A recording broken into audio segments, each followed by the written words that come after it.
প্রিয় দর্শক, স্বাগত জানাচ্ছি সারাদিনের সংবাদে প্রতিদিনের আয়োজন রাত 11টার শীর্ষ সংবাদে। সারা বিশ্বের গুরুত্বপূর্ণ সব সংবাদের শিরোনাম জেনে নিন শুরুতেই।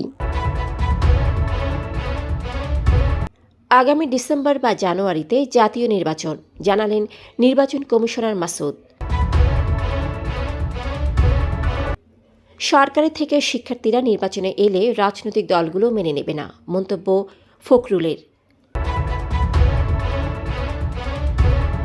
প্রায় $40 কোটি কর ফাঁকি দিয়েছে ভারতের আদানি পাওয়ার। 16 বছর পর মুক্তি পেলেন বিডিআরের 168 সদস্য। বিএনপি মহাসচিবের নিরপেক্ষ সরকারের দাবি আরেকটা 1/11 এর ইঙ্গিত বহন করে, মন্তব্য উপদেষ্টা নাহিদের।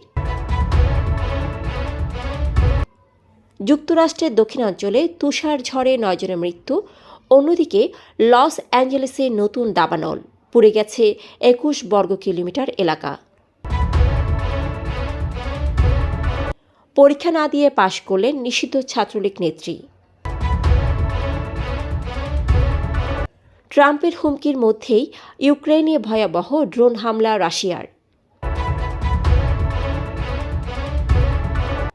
সাইবার বুলিংয়ের অভিযোগ সার্জিসের মামলা। প্রথম ফুটবল ক্লাব হিসেবে 1 বিলিয়নের বেশি আয় রিয়ালের। প্রিয় দর্শক, এবারে জেনে নিন বিস্তারিত। ফ্যাশন ব্র্যান্ড মানে আর্ট। নির্বাচন কমিশনার আব্দুর রহমানুল মাসুদ বলেছেন, 2025 সালের শেষের দিকে বা 2026-এর শুরুতে জাতীয় সংসদ নির্বাচন অনুষ্ঠিত হবে। আগামী নির্বাচনে ভোট গ্রহণ হবে ব্যালটের মাধ্যমে। বৃহস্পতিবার সকালে ভোটার তালিকা হালনাগাদ উপলক্ষে পটুয়াখালী জেলা নির্বাচন কার্যালয়ে অনুষ্ঠিত এক মতবিনিময় সভায় প্রধান অতিথির বক্তৃতায় তিনি কথা বলেন। বিএনপি মহাসচিব মির্জা ফখরুল ইসলাম আলমগীর বলেছেন, অন্তর্বর্তীকালীন সরকারে নিজেদের প্রতিনিধি রেখে জুলাই অভ্যুত্থানের নেতৃত্ব দেওয়া শিক্ষার্থীরা নতুন রাজনৈতিক দল গঠন করে নির্বাচনে অংশ নিতে চাইলে অন্য রাজনৈতিক দলগুলো বিষয়টি মেনে নেবে না। মঙ্গলবার বিবিসি বাংলাকে দেয়া একান্ত সাক্ষাৎকারে ফখরুল কথা বলেন। অন্যদিকে জাতীয় নাগরিক কমিটির সদস্য সচিব আক্তার হোসেন জানিয়েছেন, আগামী ফেব্রুয়ারি মাসের মধ্যে নতুন রাজনৈতিক দল ঘোষণা করা হবে।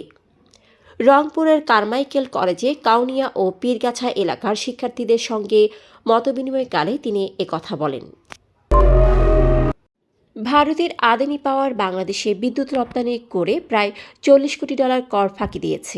এর সুরাহা না হওয়া সত্ত্বেও আদানি গ্রুপ পিডিবিকে বকেয়া পরিশোধে চিঠি পাঠিয়েছে। বিশেষজ্ঞরা মনে করছেন, অন্তর্বর্তী সরকার বিদ্যুৎ চুক্তিটি সঠিকভাবে পর্যালোচনা করেনি। 25 বছর মেয়াদী এই চুক্তি আওয়ামী লীগ সরকারের আমলে হয়েছিল, কিন্তু শেখ হাসিনার পতনের পর আদানি চুক্তি বাতিলের দাবি ওঠে। বিস্ফোরক মামলায় জামিন পাওয়া 168 জন বিডিআর সদস্য দীর্ঘ 16 বছর পর কারাগার থেকে মুক্তি পেয়েছেন। বৃহস্পতিবার সকালে তারা বিভিন্ন কারাগার থেকে মুক্তি পান। জানা গেছে, ঢাকা কেন্দ্রীয় কারাগার থেকে 41 জন, কাশিমপুর 1 থেকে 26 জন, কাশিমপুর 2 থেকে 89 জন এবং কাশিমপুর হাই সিকিউরিটি থেকে 12 জন সহ মোট 168 জন বিডিআর সদস্য মুক্তি পায়। অতিরিক্ত কারা মহাপরিদর্শক কর্নেল মোহাম্মদ মোস্তফা কামাল এই তথ্য নিশ্চিত করেছেন। বিএনপি মহাসচিব মির্জা ফখরুল ইসলাম আলমগীর বলেছেন, কিছু বিষয়ে বর্তমান অন্তর্বর্তী সরকার নিরপেক্ষ ভূমিকা রাখতে পারছে না। বৃহস্পতিবার শহীদ আসাদের 56তম শাহাদাত বার্ষিকী উপলক্ষে আয়োজিত আলোচনা সভায় তিনি কথা বলেন। এর আগে 21 জানুয়ারি বিবিসি বাংলাকে দেওয়া এক সাক্ষাৎকারে মির্জা ফখরুল বলেন, ছাত্ররা রাজনৈতিক দল গঠন করলেও সরকারে তাদের প্রতিনিধি থাকলে সরকার নিরপেক্ষ থাকতে পারবে না। এ মন্তব্যের পরিপ্রেক্ষিতে অন্তর্বর্তী সরকারের তথ্য ও সম্প্রচার উপদেষ্টা মোহাম্মদ নাহিদ ইসলাম তার ফেসবুক পোস্টে বলেন, বিএনপি মহাসচিবের নিরপেক্ষ সরকারের দাবি মূলত 1/11 ধরনের সরকার গঠনের ইঙ্গিত দেয়। যুক্তরাষ্ট্রের দক্ষিণাঞ্চলে তুষারপাত ও হিমশীতল বৃষ্টিপাতে ব্যাপক ক্ষতি হয়েছে। টেক্সাসের মহাসড়ক ও বিমানবন্দর সাময়িক বন্ধ করা হয়েছে এবং দক্ষিণ পশ্চিম লুইজিয়ানায় তুষার ঝড়ের সতর্কতা জারি করা হয়েছে। এই চরম ঠান্ডায় 9 জনের মৃত্যু হয়েছে। অন্যদিকে লস অ্যাঞ্জেলেসের উত্তরের কাস্টেক লেক এলাকায় নতুন দাবানল ছড়িয়ে পড়েছে। এতে ২১ বর্গ কিলোমিটার গাছপালা পড়ে গেছে। স্থানীয় কর্তৃপক্ষ ১৮,৬০০ বাসিন্দাকে নিরাপদ স্থানে সরানোর জন্য জরুরি আদেশ জারি করেছে। তারা সবাইকে দ্রুত এলাকা ত্যাগের আহ্বান জানিয়েছেন। বেগম রোকেয়া বিশ্ববিদ্যালয়ের গণিত বিভাগের ২০১৮-১৯ শিক্ষাবর্ষের শিক্ষার্থী ও ছাত্রলীগ নেত্রী সুরাইয়া ইয়াসমিন ঐশীকে পরীক্ষা না দিলেও পাশ করানোর অভিযোগ উঠেছে। একই বিভাগের অধ্যাপক ডক্টর রুহুল আমিনের বিরুদ্ধে এই অভিযোগ উঠেছে। এই ঘটনায় বিশ্ববিদ্যালয়ের শিক্ষক-শিক্ষার্থীদের মধ্যে ব্যাপক ক্ষোভের সৃষ্টি হয়েছে। এদিকে বিষয়টি জানাজানি হওয়ার পর বিশ্ববিদ্যালয়ের উপাচার্য অধ্যাপক ডক্টর শওকত আলী বুধবার একটি ৩ সদস্য বিশিষ্ট তদন্ত কমিটি গঠন করেছেন।